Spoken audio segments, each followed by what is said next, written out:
So the SIRI game is whatever you need to do tactically, Sydney, to get a forehand as your S1 or R1. You're going to start out returning, so it'll be an R1. So it may take you a little bit to figure it out, and you may get stuck in a situation that you're like, oh, I can't do that, right? But that's the whole point of the game, right? This is your first time playing it, so this will be really good for all those who are watching the video to see. They're going to see you struggle a bit, or they may see you just pick right up on it. It depends. Usually, you know, everyone that plays it the first time, it's a bit of a struggle. I'm confident you're going to figure it out pretty quickly because you're a high-level player, and you have a high competitive intelligence about you. All right, you ready? Okay, so let's go. So I'm going to serve all 7 points, and then we're going to switch. Okay, but you're going to stay on this side the whole time.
Oh my God. 4-1.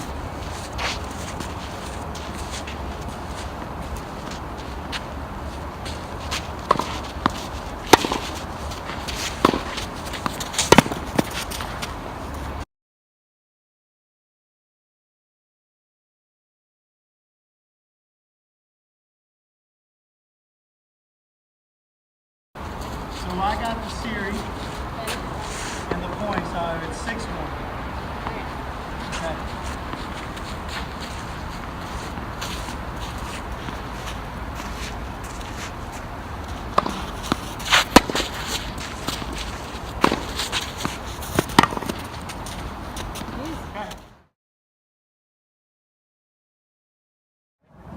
What's the first thing that comes to your mind when you play this? And it could be like, it's frightening, coach. Like, find a forehand. Find a forehand, please. Holy mackerel. So then that leads you to what question? How do I need to place the ball to get one? That's right. How do I find one? Right? Right. What do you think so far? What's your reaction? It's a tough game. It's a tough game.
No, top the line.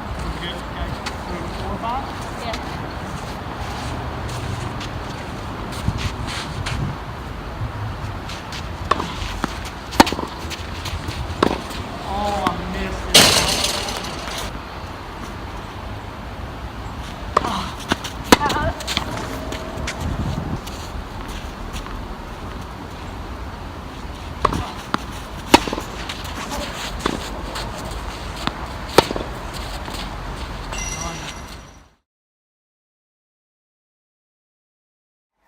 Now, what kind of adjustments, though, honestly, did you feel like you had to make? And what was the difference in your mindset in playing it the first time? I would say I was just making more space so that I could get it to your backhand. Okay. Because last time I hit it to your forehand every time, just giving me SIRI points. Okay, so you needed to create more space on your return, is what you mean? Yes. So that you could really take a little bit more free cut at the ball and send it more strategically into my backhand. Perfect. Yeah, I mean, because I really tried to work that serve where it was really forcing you to create space and time. Right. Right? I call this caging. You cage someone. You're forcing them to create time and space. Now, how is the game right now? Just in the couple times you've played it, how is it changing your mindset with regards to tactical play, like patterns, things like that? Well, the first time I played it, I didn't really have like a plan. Okay, so you had no strategy, no plan. Right. Let's just return this in the court. Right. Okay. Now I have to place the ball where I want it, and it's making me make more. Okay. Let alone put you in a more uncomfortable position. Okay. So, Now, when you are now focused on placing it, but you have an expectation when you place it, what's your expectation now when you place it into my backhand? well, most likely I can predict where you're going, so I have more time to get there. Okay, and hopefully you can get around it and get the forehand R1 when you're returning. Right. Now we're going to serve again. So serving is a little bit more, takes a little bit more brain power, right? Right. Because you've really got to place that serve not only with good spin, but maybe the speed has to be enough to really create a cage situation, right? So that you don't get a strong return, right? If you get a strong return, it's probably going to force you to hit a backhand, but don't panic, you can still get the winning point. Right. So we can still trade points there if I happen to get the SIRI point and you win the point. So let's do the where you're serving.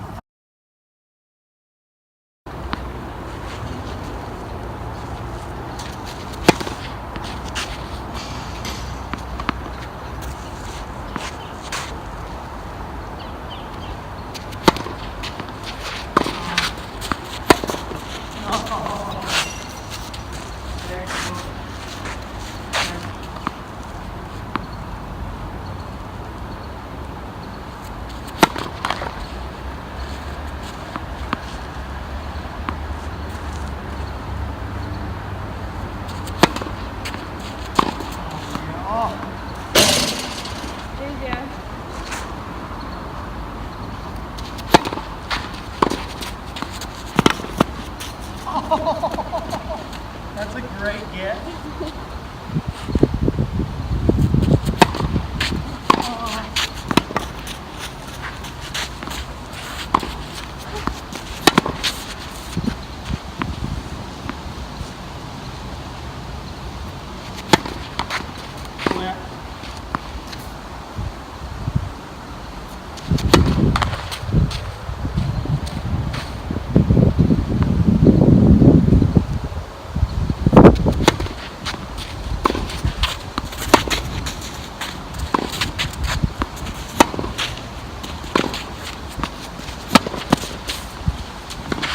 Oh, sit down.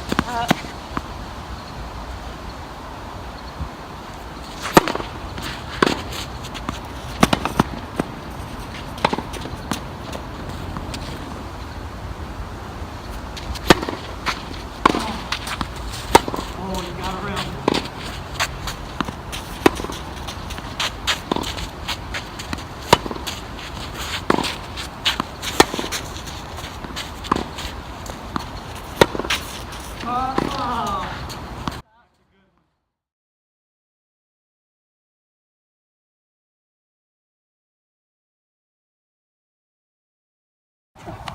Oh, and the last one? Yeah, the last one I didn't get a SIRI point, yeah? No. Crap! Dang it, Sydney.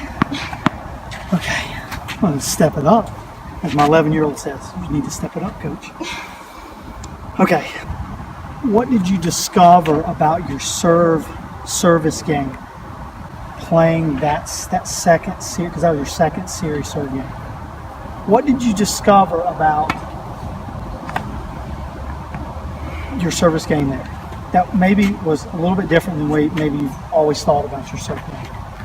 Yeah, after I finished my serve, I stepped into my backhand corner because I knew I could cover my forehand better, which gave me a bigger chance. I had so much more of the court where I could hit a forehand. So your reset, you were more conscientious of your resetting to the S1. Yes. That's a huge thing, I think, because a lot of times we practice only our serve because we're trying to groove, and that's fine. We're trying to groove our kick and our flat and slice, right? Right. But it's really important to practice the idea of resetting after your serve so you can play the S1 effectively, even if you have to play a backhand. But forehand is a bonus in this game because you get a point for it. Right. What else comes to your mind when you think about your serve game? What you've realized there? I definitely use my topspin serve, kick serve out wide more often. Okay. I only threw. You mean to the ad court? To the ad and. Oh, into the deuce. So you moved it more into the inside run or tee. Okay. But so it went into your body. More curving into Yeah. my body. Got it. And trying to cage me there. Right. So, what do you think about putting a game like the SIRI game challenge or game in your practice? What do you think you can learn from this game that you probably couldn't learn maybe from just playing points? You definitely have to think about how you're going to construct your points more. Not just playing out the point. You're actually thinking where you're going to place the ball, where the next ball is coming. Kind of thinking through what I'm going to do to make you do what I want you to. Interesting. Okay. Right. And that's, to me, that's what the game is designed to do, is to put you in a mindset where you're now thinking about shots in sequence and they're related to one another, right? The shot you hit, it has a relationship to the shot I hit and vice versa. Where I place my shot is going to determine what you can do at that point. And so I say to all my players, you need two things to win in this game. You need to execute your shots, right? Technically, your shot selection, choosing the right shot at the right time. Your movement is big, how you move to the ball, how you receive the ball, right? So that's one thing. And then the second thing is you need to problem solve. Learn how to problem solve. And if you can put those two together and they can sync together in one match, then you have a really good chance of winning. Sometimes we're really good in our execution of our shots, but we don't really have a strategy and we don't have the tactics to help us fulfill our strategy, right? Or implement our strategy. And then sometimes we're good with strategy, but we're just not making the shots. But both of those are going to lend itself to discovery, right? Let's say you're executing. So I feel like you were executing your strategy well. What did happen to your technical part of your game? I just fell into place. Yeah, it looked like your movement was better. You were more intense.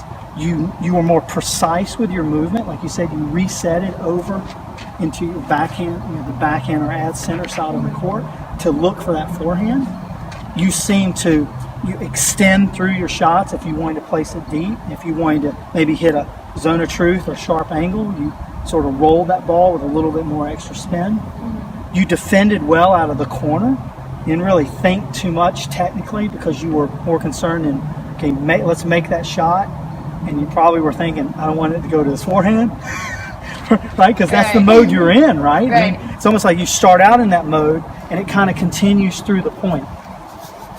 I always say that it's more difficult to begin the point than to flow in the point. Because once the flow starts going, it's like being in a river and you just lay on your back or in the tube and you just go. Right. But getting in the river is sometimes more of a challenge, right? Right. Getting into a point, to me, seems more of a bigger challenge, okay? And that's the part of the game we need to practice more for that reason, is because it is a challenge. To focus, points over, refocus.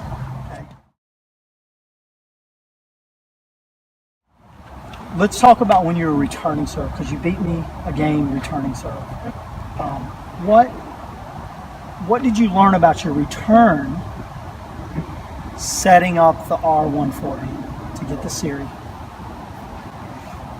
Well, because you also got a point if you got a forehand, I definitely did not want to hit it to your forehand. Okay. So definitely keeping you deep on your backhand side. Off the return. Yeah. Right. And just hoping that you just didn't have the opportunity to hit a stronger ball back. I just needed more time so that I could get forehand wherever I wanted. Okay. Question: when you stepped up to return, what happened to your intensity level when returning? I mean, it became more important. So. Yes. Did you feel like you rose up in your intensity level and your focus level, and you were thinking, "Oh, okay, if I get a backhand, I've got to go there, because if I go there, I can deny Coach the forehand S1." Right. And if I get a forehand, I really need to try to go there, because that will definitely deny him the S1 forehand. So you're just not standing there like normally maybe. I'm not sure yet, but I have a feeling it's a lot of times we stand up, maybe we get up to our return and we're like, oh, okay, the score's 30-40. We're just going to try to get this one back in. That's like going, look around. Just get the ball in. Look around. Like, it's so vague. There's not a whole lot of focus in that setting, right? So you were much more focused on where how you need to space the ball and then place it. What else did you learn about if you got the R1 forehand? What did you notice began to happen throughout the game? I was more aggressive. Okay, you were more aggressive. I placed the ball better. You placed the ball better. What else? What do you feel like it started to do? Give you what? It gave me more time. Like, you gave me more time by your height of the ball, so I was able to do what I wanted with it. There you go. Do you feel like that each point started to build some momentum for you in the game? Yeah. Okay, so each time you got a forehand, did you feel like you got more confident or less? Definitely more confident. More confident, right. So coaches, if this game, the SIRI game, it's one of my favorite games that I've created, because it helps a player discover these types of things that you as a coach want to instill into your player. You want them to be more intense with their return, right? And you want them to make better decisions on the court in their shot selection. Many times we want to say things to our players and convey it in a verbal way. Maybe we want to break it down a little bit too much, and trying to get across the message to our player that they need to make these better decisions. But games like the SIRI game are going to put them in that situation already, and they're going to discover it more on their own, and that's going to help them own their game faster. They're going to be able to make better decisions without you having to constantly repeat yourself or put them through maybe a closed drill to try to drill home the fact that they need to make better choices. So hope you like the game. Go out, and it can work with any level player, however you choose to play that player, whether you want to play them a little bit more conservatively so they can have more success at it, or you can just go at them, the player, if they're more advanced, you can play it a little bit and then challenge them beyond what they're capable. That just pushes them more to find more SIRI forehands for points.